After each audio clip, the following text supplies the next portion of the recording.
Hi, everyone. Welcome back to Womenemies Podcast. Really excited to have you here.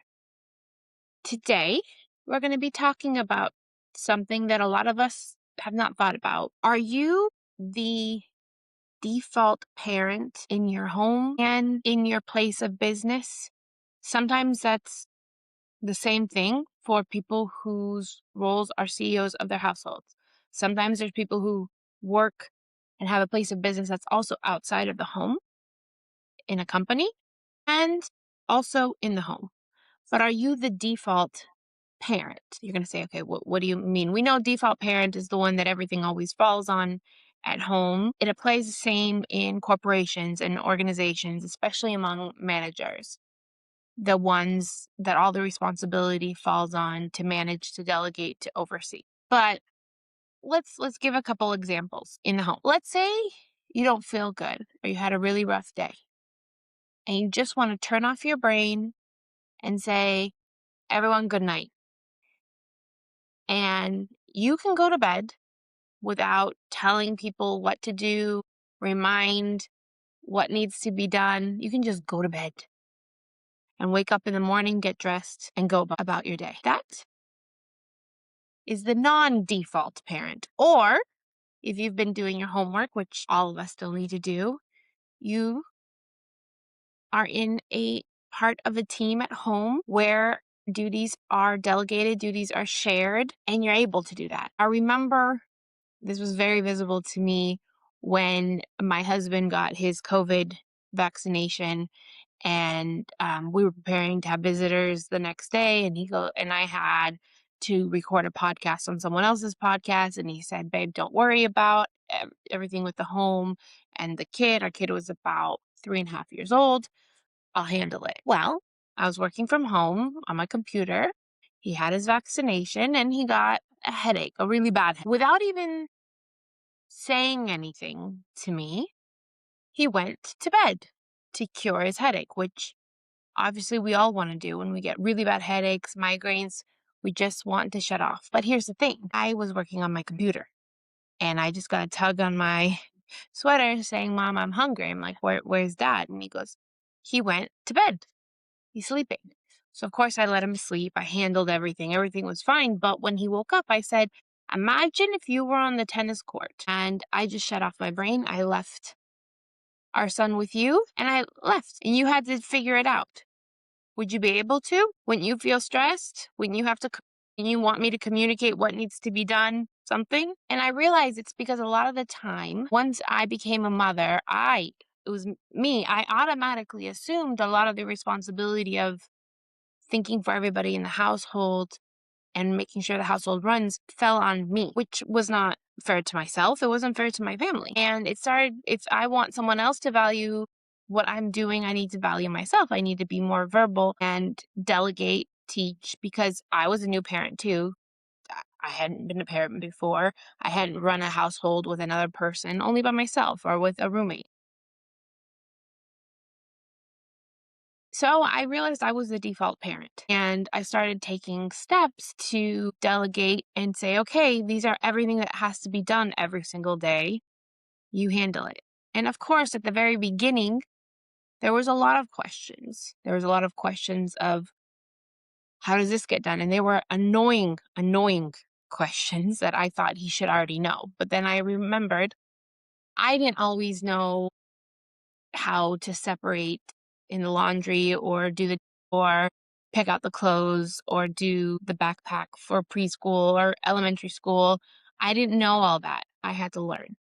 And so just like with a new job, you have to learn and you also have to train and manage. And it's so important that both parents are the default parents in the home because best case scenario, someone has a headache, someone has a really cool work opportunity outside of the home or, an exciting adventure with one of their friends and they want to enjoy that, then the other partner can just tag in and, keep up and start where the other person left off. In the worst case scenario, it's when, it's an emergency. Someone's not able to do work around the house. Someone has to leave for a funeral outside of the country. Someone passes away. One of the two partners passes away. And you have to learn what the other partner was doing to raise a child, make a home run. Not a home run baseball, but make a home run efficiently. And you don't want to wait for the drastic opportunities and situations to occur. You want to slowly build it up and delegate and make sure we understand what everybody is doing in the home to make it run efficiently. So if a team member needs to tap out, then the other team and the other members of the family can come in and make the home run.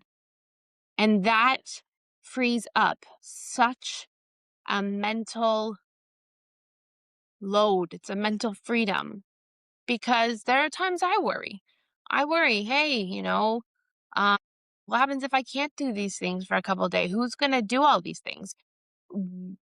The best leaders are the ones that make themselves replaceable, not irreplaceable, replaceable, because they're able to train others to step in and take over their responsibility.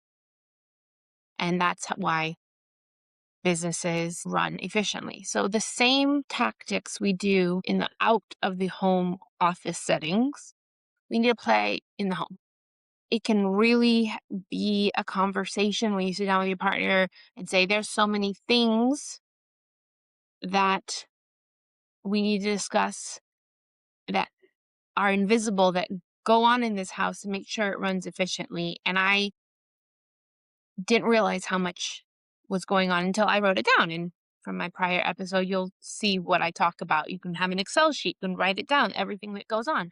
And you can say, it concerns me. I want to always be prepared for everything.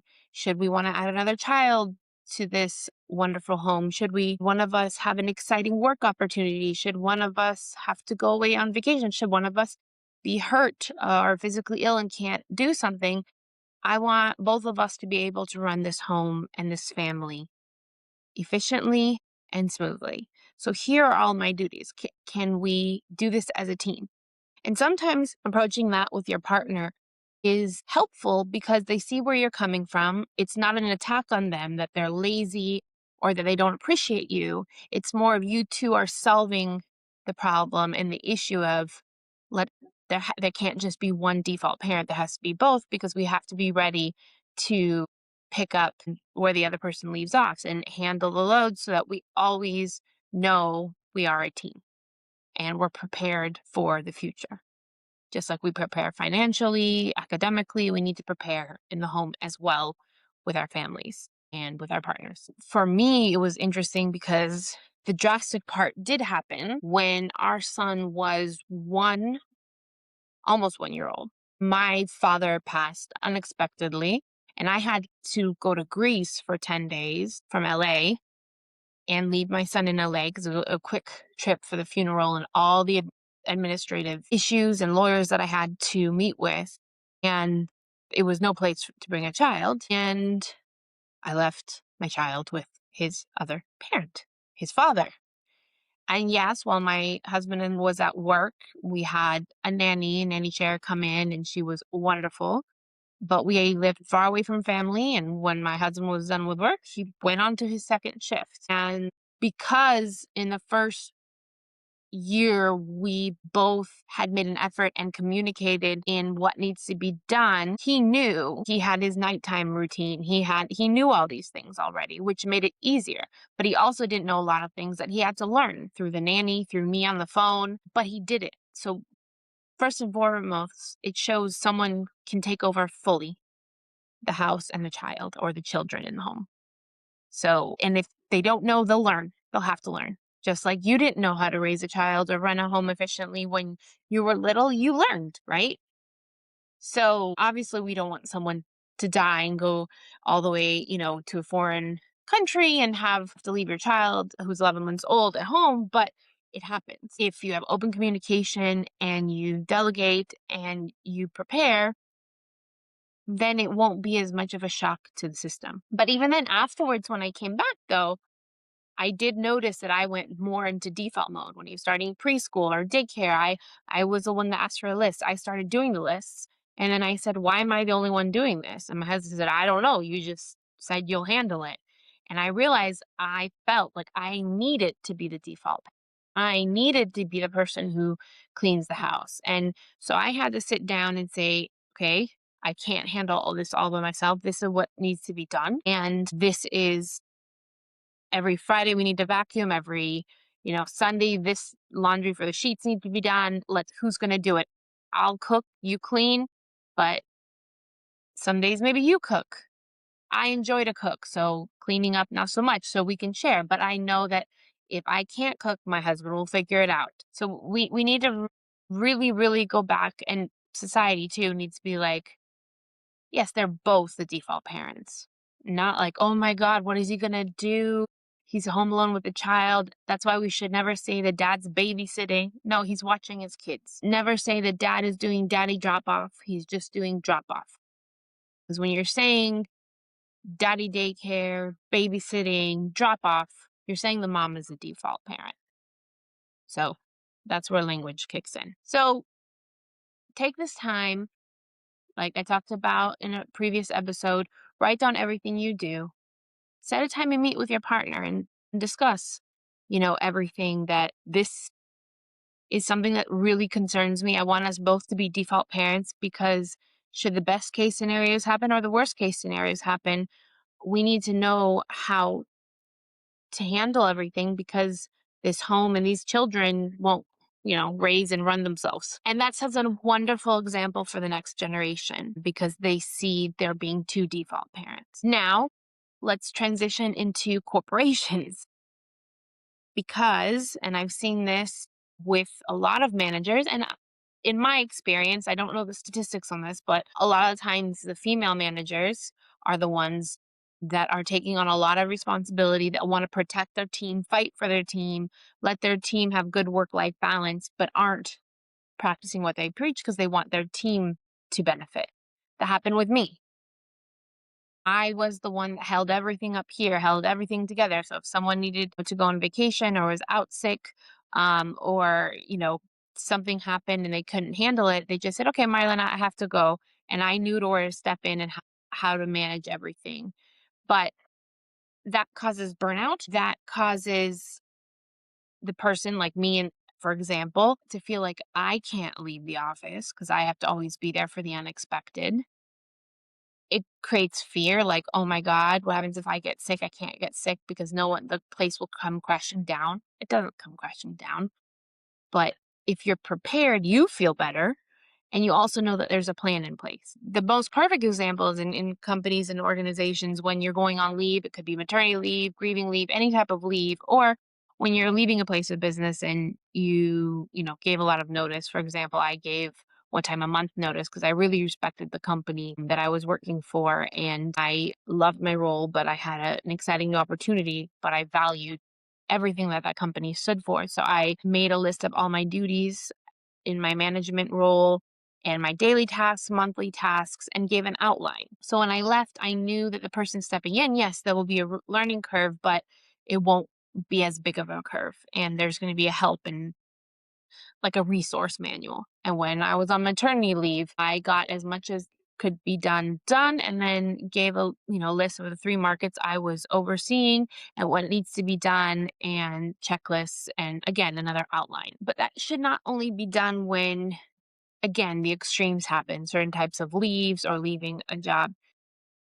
I encourage everyone to make a list of all their duties and monthly, daily, quarterly, and always have that somewhere accessible so that if something, presents itself, there's a promotion that, someone else has to fill your role or you have to go on leave or you're out sick, there's a resource that people will know how to do your responsibilities. Maybe not do it as best as you because it takes time to learn, but they'll know.